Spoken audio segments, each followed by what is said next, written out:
Warahmatullahi Wabarakatuh. Kami dari kelompok 5 akan membahas materi mengenai protein sel tunggal. Dan sebelumnya, perkenalkan, kami beranggotakan saya sendiri, Yohana Permatasari, kemudian rekan saya Muhammad Taufikur Rahman, dan kemudian juga ada Utari Berliana. Yang pertama akan saya jelaskan sendiri, yaitu mengenai pengertian protein sel tunggal. Apa sih protein sel tunggal itu? Sel tunggal adalah bahan makanan berkadar protein tinggi yang berasal dari organisme bersel tunggal.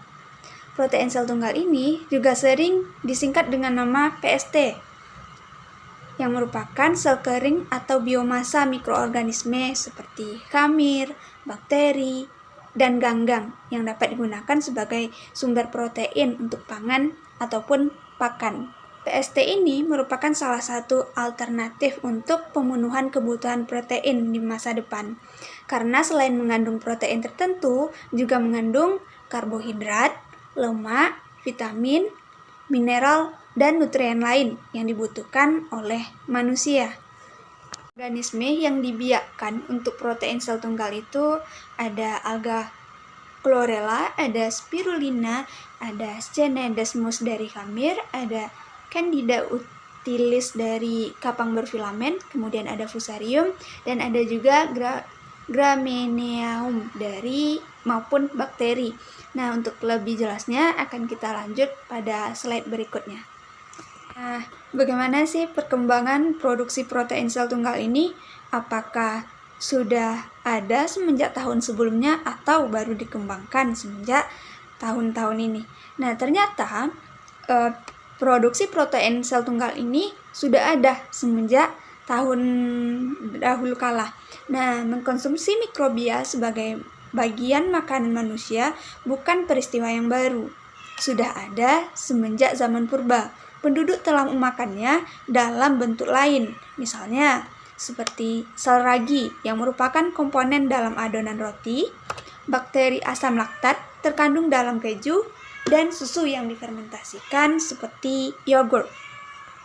Perkembangan teknologi modern untuk membuat protein sel tunggal berasal dari tahun 1879 di Inggris. Diperkenalkan adonan yang dianginkan untuk membuat ragi roti atau Saccharomyces cerevisiae semasa Perang Dunia I di Jerman. Ragi roti yang dihasilkan ini dikonsumsi sebagai tambahan protein penduduk pada masa Perang Dunia I di Jerman. Kemudian dengan adanya kemajuan ilmu pengetahuan dalam bidang fisiologi, nutrisi, dan genetika mikrobia telah banyak memperbaiki metode untuk menghasilkan protein sel tunggal dari berbagai macam mikroba dan bahan mentah. Umpamanya, bakteri dengan kandungan protein yang tinggi sampai 72% atau lebih dapat dihasilkan terus-menerus dengan menggunakan metanol sebagai bahan mentah. Dan mikrobianya berupa ragi yang dibiakkan dalam media yang kadar selnya tinggi. Sehingga ini dapat mengurangi biaya energi untuk pengeringan. Kemudian produk protein sel tunggal sangat bergantung pada perkembangbiakan skala besar dari mikroorganisme tertentu yang diikuti dengan proses pendewasaan dan pengolahan menjadi bahan pangan. Mikroba ini kemudian dikenal dengan nama single cell protein atau SCP.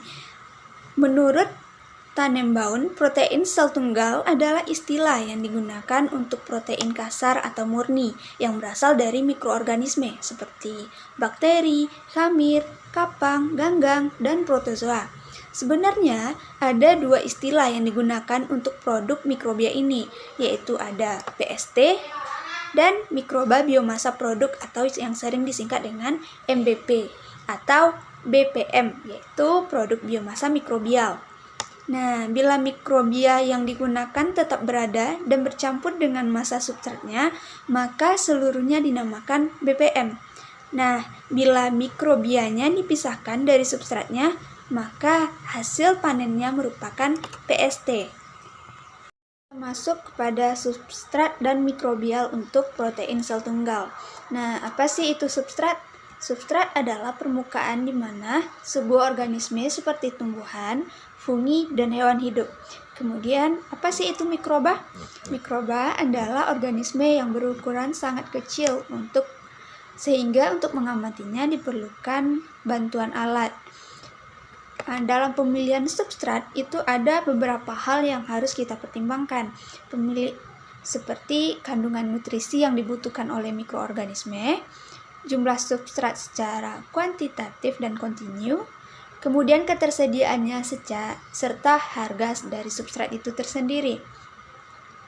Substrat untuk produksi protein sel tunggal dapat menggunakan limbah industri, limbah pertanian, baik limbah padat maupun limbah cair. Limbah cair dapat berupa melase, cairan whey, susu, sulfit liquor, limbah pertanian misalnya limbah pabrik tahu yang mengandung selubiosa dan gula. Organisme apa saja yang bisa kita gunakan dalam produksi protein sel tunggal ini? Biasanya mikroorganisme yang bisa kita gunakan adalah bakteri, kapang, kamir, dan ganggang. Masing-masing mikroorganisme mempunyai kelebihan dan kelemahan masing-masing jika digunakan dalam produksi PST. Nah, ada beberapa faktor pendukung pengembangbiakan mikroorganisme untuk protein sel tunggal.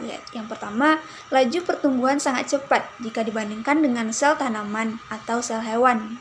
Dan waktu yang diperlukan untuk penggunaan relatif sangat singkat. Kemudian, berbagai macam substrat yang digunakan bergantung pada jenis mikroorganisme yang digunakan, seperti bakteri. Contohnya bakteri yang dapat digunakan yaitu Hydrogenomonas sp, Cellulomonas sp, kemudian ada Thermomonas spora fusca. Nah, kelemahan penggunaan bakteri ini adalah penerimaan bakteri sebagai pangan oleh ternak sangat rendah.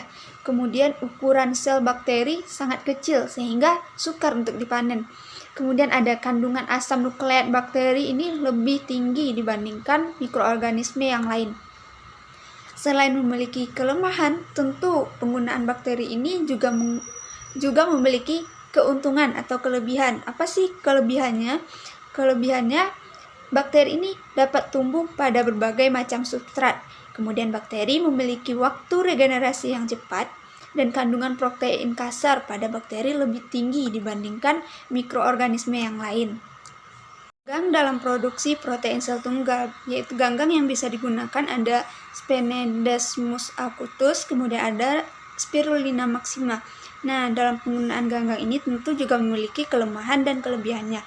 Untuk kelemahannya itu memerlukan suhu yang hangat dan banyak cahaya, kemudian dinding selnya tidak dapat dicerna. Nah, untuk keuntungannya tersendiri yaitu penerimaan produksi PST oleh ternak lebih baik, kemudian kandungan asam nukleat pada ganggang lebih rendah, kemudian ukuran sel ganggang lebih besar sehingga lebih mudah untuk dipanen. Kapang dan kamir dalam produksi PST. Kapang yang dapat digunakan yaitu Aspergillus fumigatus, kemudian ada Trichoderma viride, ada Fusarium sp. Untuk jenis kamir yang dapat digunakan adalah Saccharomyces cerevisiae, kemudian ada Candida lipolytica, ada Ulitis. Kemudian untuk kelemahan pada kapang dan kamir ini yaitu kandungan protein kasar dalam kapang dan kamir lebih rendah, waktu regenerasi yang lebih lama dibandingkan bakteri. Nah, untuk keunggulannya itu penerimaan produksi PST dari kapang dan kamir oleh ternak itu lebih baik. Kemudian kandungan asam nukleat lebih rendah, ukuran sel kapang dan kamir lebih besar sehingga lebih mudah dipanen dan konsentrasinya lebih tinggi. Kemudian dapat tumbuh pada substrat dengan pH rendah. Nah, itulah keuntungan dan kelemahan dari berbagai macam mikroorganisme yang bisa kita gunakan dalam produksi protein sel tunggal ini. Materi dari saya, Materi selanjutnya akan dijelaskan oleh rekan saya, yaitu Utari Berliana. Kepada Utari dipersilahkan.